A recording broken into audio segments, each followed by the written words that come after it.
입시온 채널 이희명입니다. 이번 영상에서는 3대 의대 중 한 곳인 가톨릭대 의대의 특징과 입결 및 수시 전략에 대해 알아보겠습니다. 정확한 전달을 위해 AI 음성을 사용한 것에 대해 양해를 구합니다. 가톨릭대 의대의 교육과정에는 옴니버스 교육과정이라는 것이 있습니다. 교육과정에 대한 설명을 듣고 여러분이 고등학교에서도 할 수 있는 부분이 있으니 그 내용을 세특에 기재한다면 가톨릭대 의대의 인재상을 위해 노력한 학생이 됩니다. 옴니버스란 여러 내용을 묶어 통합적으로 다루는 방식인데요. 의사로서 필요한 의학 지식, 인문학적 소양, 윤리의식, 사회적 책임감, 리더십 등을 체험하며 배우는 것입니다. 이 교육과정의 목표는 공감 능력과 소통 능력, 의사로서 사회적 역할을 다할 수 있도록 하는 것입니다.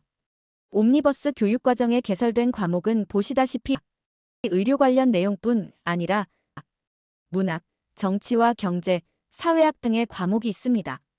물론 다른 의대 교육과정에도 의료윤리, 의사학, 의료사회학 등이 있지만 가톨릭대의 경우 이 부분에 할애하는 시간의 비중이 더 크고 이론을 배우는데 그치지 않고 실제 의료 현장과 연계하거나 시뮬레이션 교육 등 다양한 방식으로 학생들이 직접 참여하는 수업입니다.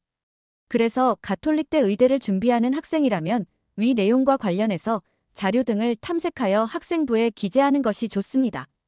이 과목 외에도 가톨릭대 의대 교육과정 중에 의학사, 비판적 사고와 글쓰기의 과목도 있습니다. 의학사의 경우는 한국사 과목이나 생명과학 등 과학 과목에 세특에 기재하면 됩니다. 의료기술이 인류에 미치는 긍정적 영향과 부정적 영향과 해결 방법에 대해 조사하는 내용은 비교적 흔한 세특 내용입니다. 그래서 앞으로의 의료기술의 발전 방향에 대한 예측과 사회적으로 어떠한 영향을 미칠 것인지, 본인은 의사로서 또는 시민으로서 어떤 행동을 취할 것인지도 함께 기재하는 것이 좋겠습니다. 또한 옴니버스 교육과정에 비판적 사고와 글쓰기가 있는데요. 국어 시간이나 영어 시간에 글쓰기, 수행 등이 있습니다. 단순히 수행평가에서 어떠한 글을 썼다기보다 글쓰기에 대한 책을 읽고 자신의 생각을 논리적이고 간결하게 표현하기 위한 노력 등이 기재되도록 해야 합니다.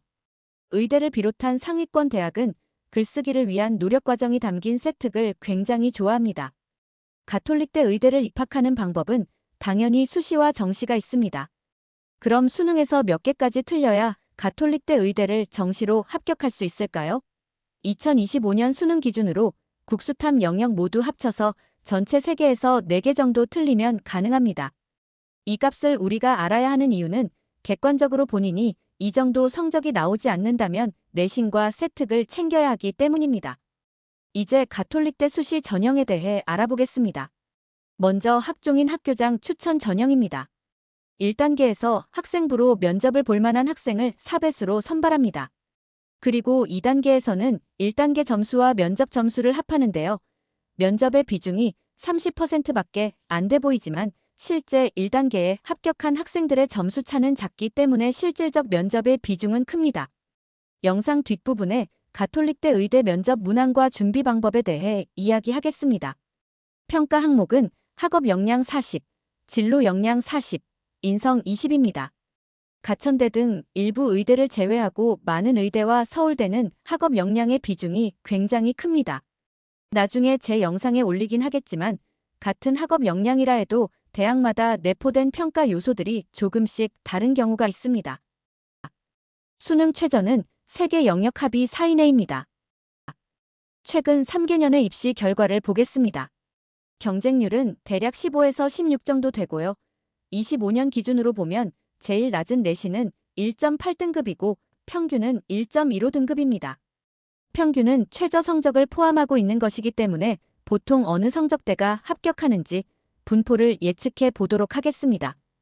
2025년 결과를 해석하면 선발 인원 25명의 평균이 1.15이고 제일 낮은 내신이 1.8이므로 가능한 분포는 합격한 25명의 학생 중 20등까지는 1.0등급대가 최소 10명 이상이며 대략 20등까지는 1.2등급대이고 21등부터 25등까지가 1.5등급 후반 정도 될 것이라 예상할 수 있습니다. 이 중 1.5등급 후반의 합격생들은 자사고일 가능성이 높습니다. 다음은 교과 전형인 지역 균형 전형입니다. 국영수 4과 교과와 인적성 면접으로 선발합니다. 진로 과목은 어는 1등급, B는 3등급으로 반영하는데요. 대학마다 교과 전형에서 진로 과목의 A, B, C를 반영하는 방식이 다르니 원서 접수할 때 더 유리한 것을 찾아야 합니다. 수능 최저는 고대 의대와 같은 4개 합 5이내입니다. 최근 3년 동안 입시 결과를 보겠습니다. 실질 경쟁률은 수능 최저를 만족한 학생들끼리 경쟁했을 때의 경쟁률입니다. 즉, 모집 인원이 10명이고 경쟁률이 9대 1이라면 지원자가 약 91명인데 그중 수능 최저를 만족한 학생은 23명 정도여서 실질 경쟁률이 2.31이 됩니다. 실질 경쟁률이 낮지만 최저 컷은 3년 동안 1.0등급대입니다. 다음은 가톨릭 지도자 추천 전형입니다. 신부님이나 수녀님의 추천서가 필요한 전형으로 수능 최저가 없습니다. 합격선은 직윤과 마찬가지로 1.0등급대입니다. 가톨릭대 의대 면접의 특징과 준비 방법에 대해 알아보도록 하겠습니다. 예시 문항 보면 알겠지만 문항을 풀고 답변 준비하기에 3분은 굉장히 짧은 시간입니다. 그렇기 때문에 평소 훈련이 필요합니다. 25년 가톨릭대 면접 문항을 보도록 하겠습니다. 3분 타이머 맞춰놓고 해보시기 바랍니다. 사회 현상 중에서 표나 그림을 일관된 논리로 설명하거나 비교하는 문제입니다. 그리고 그것을 의료 정책과 비교하는 문제인데요. 답을 말씀드리고 싶지만 이와 관련된 수업을 진행해야 해서요. 준비하는 방법만 말씀드리겠습니다. 사회, 문화, 경제, 지리 등의 교과서나 그래프나 표를 보고 분석해보세요. 표를 해석할 때는 가장 큰 값과 가장 작은 값을 찾고 왜 그렇게 나타나는지 생각해 보고요. 시간의 흐름에 따라 숫자가 어떻게 변하고 왜 변하는지를 통해 변화 추이를 파악합니다. 이 과정에서 증가율 등의 비율을 계산하고 이유도 생각해 봅시다. 그리고 서로 다른 항목끼리 비교하며 차이점과 공통점을 찾아보는 겁니다. 교과서의 내용 이후에는 통계청 자료를 활용해 보도록 합니다. 오늘은 가톨릭대 의대에 대해 이야기해 보았습니다. 거듭 강조하지만 준비된 학생이 합격합니다. 준비라는 것이 전공 관련 내용만 얘기하는 것이 아닙니다. 방향을 알아야 효율적으로 준비할 수 있습니다.